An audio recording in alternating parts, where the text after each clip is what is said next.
Olá! Hoje a gente vai mergulhar na trajetória de uma das figuras mais polêmicas da política brasileira recente, Jair Messias Bolsonaro.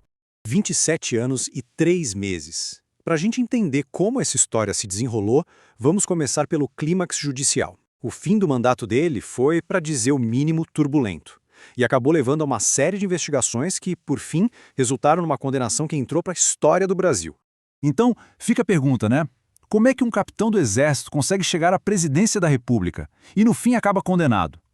É exatamente essa jornada que a gente vai desvendar agora.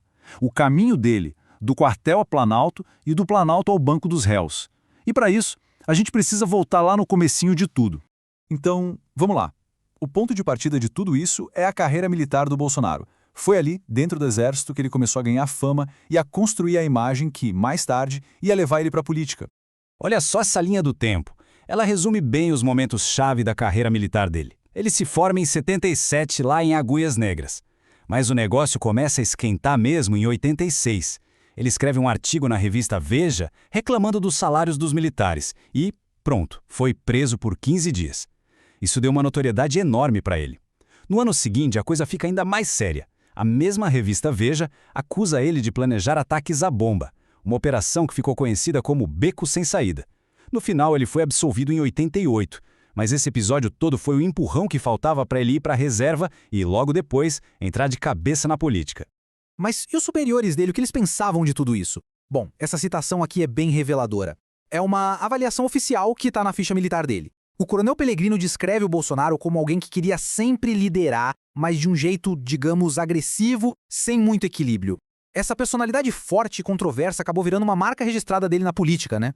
E foi assim que, deixando a vida militar para trás, Bolsonaro mergulhou na política. E o que veio pela frente foi uma jornada longa, viu? Por décadas, ele foi um deputado federal com uma atuação, até então, bem discreta.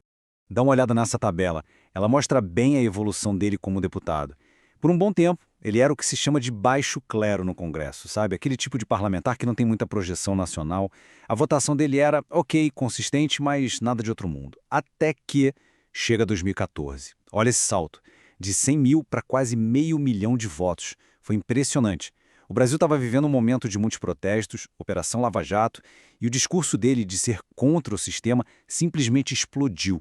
Ele virou o deputado mais votado do Rio. Ali nasceu o fenômeno Bolsonaro. E com essa popularidade toda, em 2018, ele se lança candidato a presidente. A plataforma dele era muito clara, muito direta e conversava com uma insatisfação geral que estava no ar. Ele se vendeu como um candidato antissistema, mesmo tendo quase 30 anos de Congresso, né? A receita era essa: pró-mercado na economia, conservador nos costumes, defensor dos valores da família e, claro, mantendo aquelas posições polêmicas de sempre, como a defesa da ditadura militar e oposição a pautas LGBT. E aí, no meio da campanha, acontece uma coisa que muda tudo. Um evento trágico totalmente inesperado. O atentado à faca em Juiz de Fora. Esse ataque tirou ele da campanha de rua, dos debates, mas, por outro lado, acabou criando uma imagem de mártir para a base de apoiadores dele. Gerou uma onda de comoção, de solidariedade, que, no fim das contas, foi um fator decisivo para ele ganhar a eleição. Ok, então ele foi eleito e o governo dele foi marcado por duas coisas principais: um alinhamento com a direita populista que estava crescendo no mundo todo e uma coleção de crises e polêmicas aqui dentro do Brasil. A gestão dele foi, bem, agitada. A gente pode ver aqui algumas das principais crises. No meio ambiente, por exemplo, o aumento dos incêndios na Amazônia repercutiu no mundo todo. Na cultura, teve aquele episódio inacreditável do secretário que citou Goebbels, ministro da propaganda nazista, um escândalo. E mesmo no combate à corrupção, que era uma bandeira forte dele, surgiram casos como o Bolsolão do MEC e a história das joias da Arábia Saudita, que complicaram bastante o discurso do governo. Mas olha, nenhuma crise se compara à pandemia de Covid-19. Essa tabela aqui deixa bem claro o tamanho do problema. De um lado, a gente tinha as recomendações da ciência, das autoridades de saúde, distanciamento, máscaras, vacina. Do outro, a gente viu o presidente indo na contramão de tudo isso, promovendo aglomeração, falando mal de máscara, questionando a eficácia da vacina e ainda defendendo remédios sem comprovação, como a cloroquina. E essa frase dele, dita bem no comecinho da pandemia, resume perfeitamente a postura do governo. Chamar a situação de superdimensionamento e histeria. Isso deu tom. Foi um tom de negação que acabou norteando a forma como o Brasil lidou com a crise sanitária. E as consequências, a gente sabe, foram trágicas. Pois é. A forma como o governo lidou com a pandemia, junto com as outras crises na economia e na política, acabou levando ao que a gente pode chamar de capítulo final da carreira dele. Primeiro, a derrota nas eleições e depois as consequências pesadas na justiça. E aí chega 2022, um ano histórico. Numa eleição que literalmente rachou o Brasil no meio, o Bolsonaro se tornou o primeiro presidente da história do país a não conseguir se reeleger. Mas a derrota apertada para o Lula não significou o fim da confusão. Pelo contrário, foi o começo de um período de tensão absurda, que ia colocar a nossa democracia à prova como nunca antes.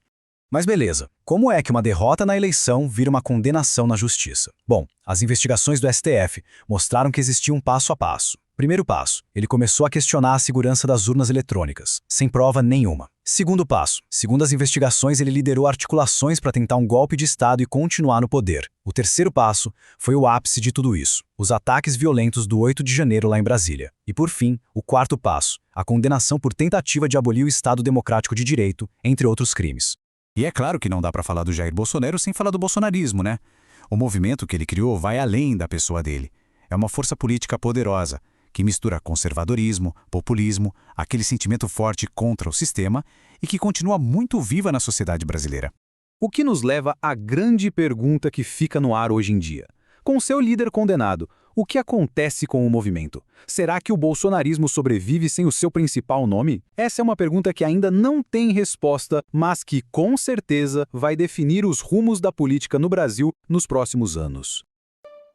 Se você gostou do vídeo, curta, se inscreva e continue explorando com o que é, com IA.